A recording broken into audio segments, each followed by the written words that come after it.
Hi there, this is Sheri Leigh Myers. Welcome to How to Connect with Angels.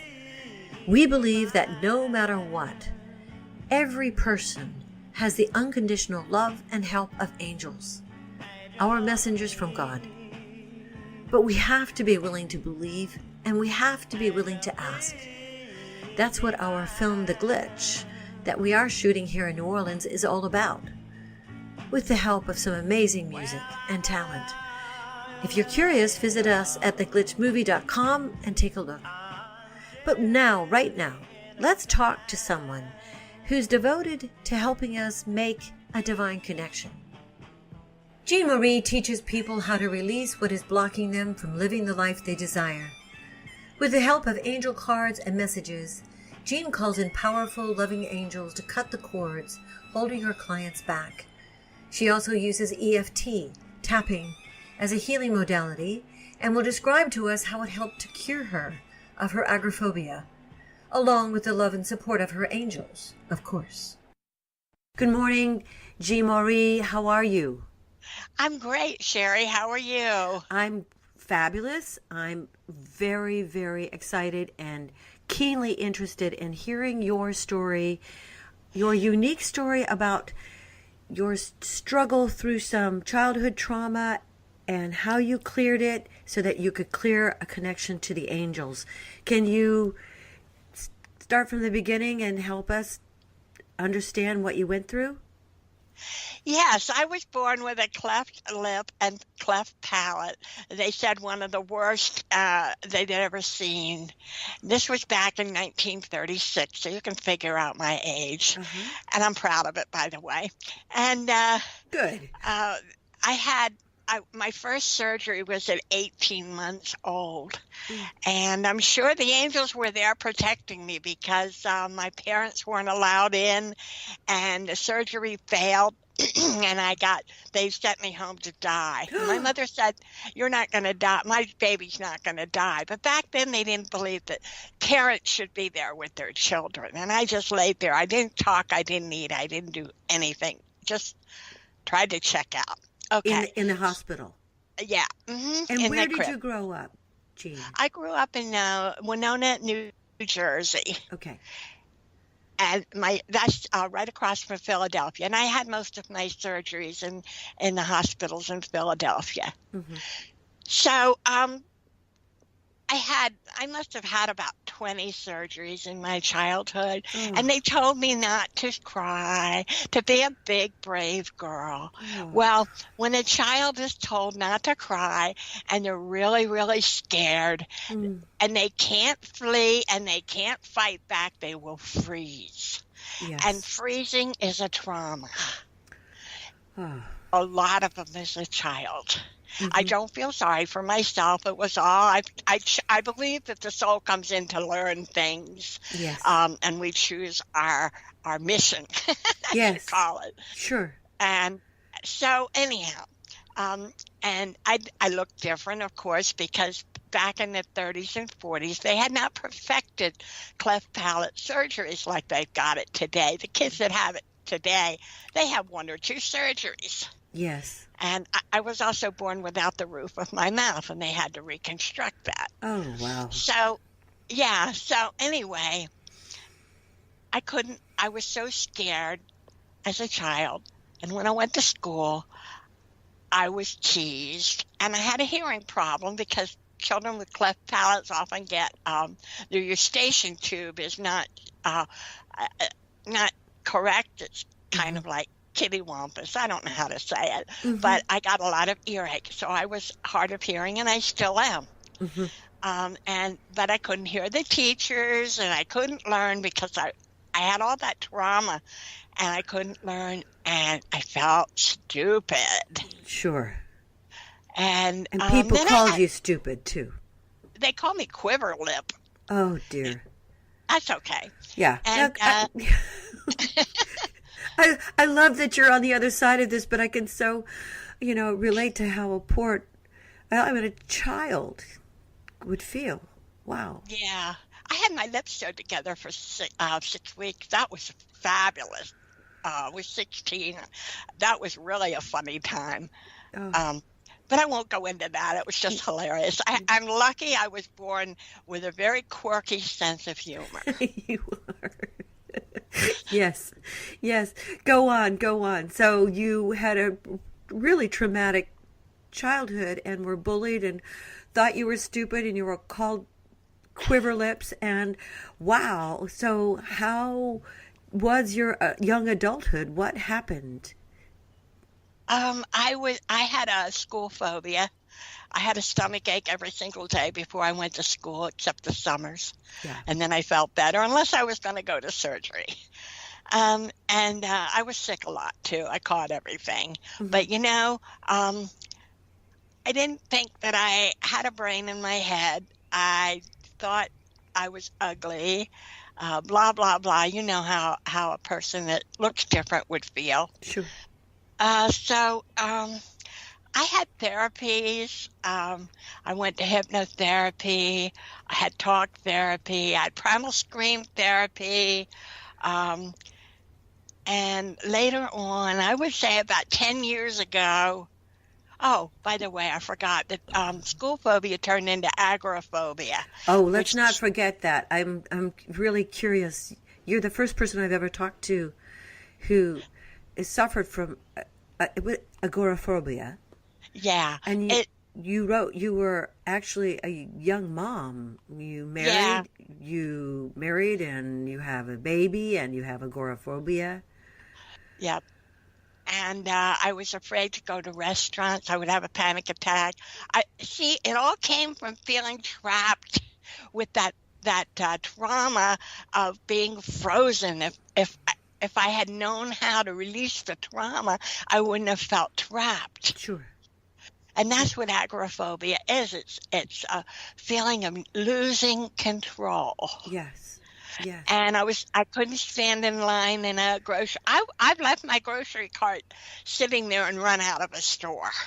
Now you found you married. Yeah. Did you stay married and you had one child, two children?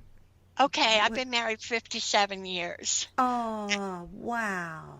I have a very loving, understanding husband. Oh. And, I forgot this. You'll love it. The angels brought him to me. I definitely want to hear about that. Yeah, let me tell you right now, real quick.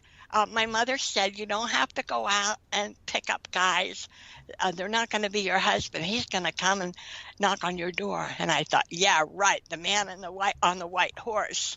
Yeah. But I gave up. I gave up trying to find a husband. I was 20 at the time. Yeah. And I got Norman Vincent Peale's The Positive Thinking book. Uh-huh.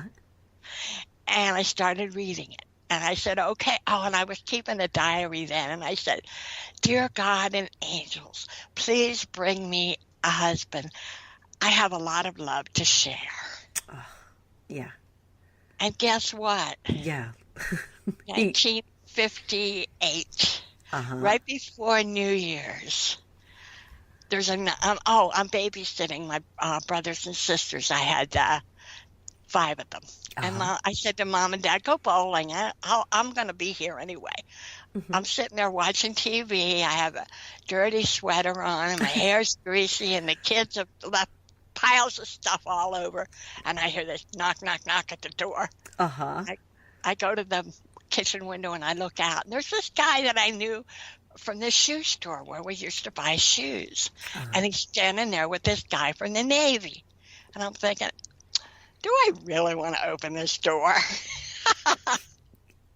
And I opened the door and invited him in, and we talked. And the guy from the shoe store was trying to move closer to me, and I wasn't interested. Mm-hmm. And the other guy, we've been going to school together. But I knew him, but I didn't know him, if you know what I mean. I knew who he was. So anyway, the next day, he comes by and knocks at my door and says, you want to go for a ride? This is the fellow in the Navy, from the Navy. Yeah, yeah. And for the next 2 weeks before he went back to ship, we just got closer and closer. And I got all the letters that he wrote me. And I wrote to him, and I still have all of them. Oh. And that August, we got married. and it's lasted. Ah. And we have one child, Mm-hmm. and he's in his 50s now. He's about to go to Switzerland. So the angels introduced you to your husband. You were happily married, had a child, but had this trauma locked in your body, so you were agoraphobic. You couldn't go out, and you would have panic attacks. I thought there was something wrong with me. Mm-hmm. And I was wishing I was alcoholic so that they would know how to help me. Mm-hmm. Sure. And then I heard about it in on the Phil Donahue show and in the Good Housekeeping magazine. Mm-hmm. And I started a group called Agoraphobics Anonymous in West Palm Beach, Florida. You started a group with people who were afraid to go out of the house. Yeah, and I was terrified. That is so bold. That is so courageous. How did it go? We had to get a therapist. I put an ad in the newspaper, in a personal column, asking if anybody would come to a meeting of people who couldn't leave their homes, or were scared to drive, or were scared to go on the interstate, or Sure. anything else that held you back. And I got some letters that, oh my God, broke your heart. Oh. And I knew that was the courage I got. Plus, I know that the angels were with me. Mm-hmm. They had to have been. Mm-hmm. Because you were daring to do things you didn't know you could do. Yeah, and I was terrified, but you were still doing it. Yeah. Because you had a mission, didn't you? Yeah. Yeah. And I'm sure that the angels and the guides were helping push me. I wouldn't be a bit surprised if I took on this whole thing before I was born, the soul mission. Yes. Yes. Now we're going to talk about, you tried a number of different therapies. You're there in the group with the other people who are suffering the same panic attacks. How did you find the breakthrough? How did that happen? Well, the big breakthrough came when I learned emotional freedom technique, tapping. It's acupuncture without the needles. Yes. Let's talk about tapping. How does it work? What is it? What's it about? Okay, well, you've heard about acupuncture. Yes, of course. And they put needles in different places on the face, or in the back, or along the meridians, places. Right. Oh, that's right. We have these meridians, and we can tap on them.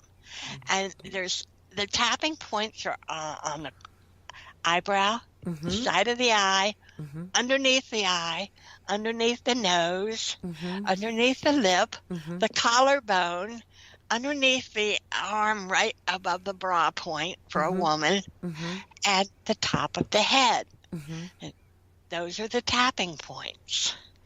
And what we do is say, okay, I'm going to use this example of being afraid to talk on the show today. Mm-hmm. And I would tap on the eyebrow. Even though I'm nervous about being on this show, I deeply and completely love and accept myself and all of my feelings. Yes. Yes. And I would move to the other one and all the way down. And I would say, I deeply and completely love myself and all of my feelings. We acknowledge these feelings. We're not pushing them down anymore. Mm-hmm. Mm-hmm. And people will say, well, if you're talking about the negative, don't you make it worse? No, because you cannot edit a manuscript until you read it. And this is talking about the negative is like reading a manuscript so you can edit it. Mm-hmm. Uh-huh. I acknowledge my feelings. Now, tell me physically, how do you experience it? What changes inside your body and in your whole zone? Well, everybody had their bodies, their fears or anxieties show up in different parts of their body. Mine has always been in my stomach and my colon. Yes. And I would get a knot in my stomach. Sure. And so I would measure, we were taught to measure the intensity between 0 and 10. Sometimes mine would be a 12. Sometimes yours would be a 12. No, you said you were taught. Where did you go to learn EFT? I heard about it, and I went to somebody's house every other Monday night.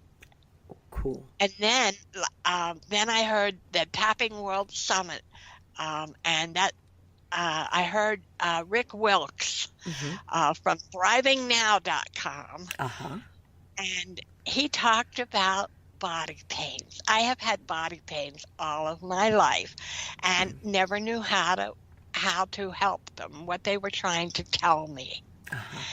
And I heard him talk on the Tapping World Summit, and I thought, oh, this is for me. And I emailed him and told him what my history, and I've been with him ever since. In fact, I'm even being he mentors me so I can tap with other people, and I help people this way. So is it a combination of tapping and affirmation? So the tapping and the cord release, is tapping part of it when you're working with someone? Tapping and working with the angels, right? Yes, but if people don't want tapping, I will work with the angels by themselves. I mean, there's a lot of people probably that aren't interested in tapping and don't want anything to do with it. So they can come to me just for guidance, and I'll tune into the angels, and we'll pull an angel card, or we'll combine different cards. Like if somebody comes to me for relationship reading, I have a relationship deck of angel cards, and I can combine them with the Archangel Power Tarot cards and give them a reading. And it doesn't have anything to do with tapping at all. So the tapping is something I offer if they want it, if they feel stuck. How do you connect with the angels and then with the person that you're about to read? Well, everything is energy. Yes. So the angels, it just flows. I don't know how else to tell you, but it just flows from one person to the other. In fact, I do better readings over the internet and on the phone than I do in person, because then you don't see the person's face and see the doubts on their face.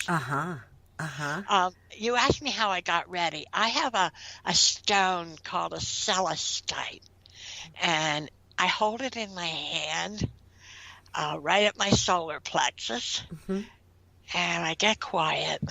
This is before a reading. Yes. And I call on my angels. Please help me. Give this person what they need to know. And then the appointment will come, just like with you and me. We connect either through Skype or the phone. I even do chat readings. I can do email readings. I love email readings. It gives me lots of time to, really listen and channel the angels. What is it that people are struggling with that you see more than anything? Relationships and jobs. Yeah. Money. And money. And is there another underlying issue that the angels would like to help people with? Oh, yes. If only people knew how much they were loved.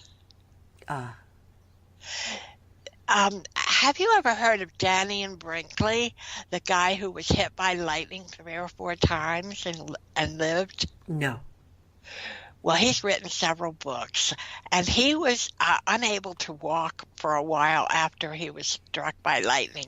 And somebody took him to the mall, and he sat in the car just to get out of the house. He sat in the car, and he got very, very psychic when he was hit by lightning. And he said, you would be surprised how many people are criticizing themselves, are always down on themselves, do not think they're good enough, do not think they're lovable, blah, blah, blah. Yeah. And that is so true. And so many people get into relationships where they're trying to please other people rather than being real and vulnerable. Yes. They're so afraid they're going to lose the people that they don't think they're lovable. Right. Yeah. And they get into jobs where they think, oh, I don't really deserve this. Who am I? I'm not good enough. Yes. The angels want us to know that we are. Yes. We are lovable. And we are loved. Yes. And we deserve our good. Wow. And that is an underlying insecurity. That's why we are doing this podcast series, is to help people see so many ways that they can connect with this divine love.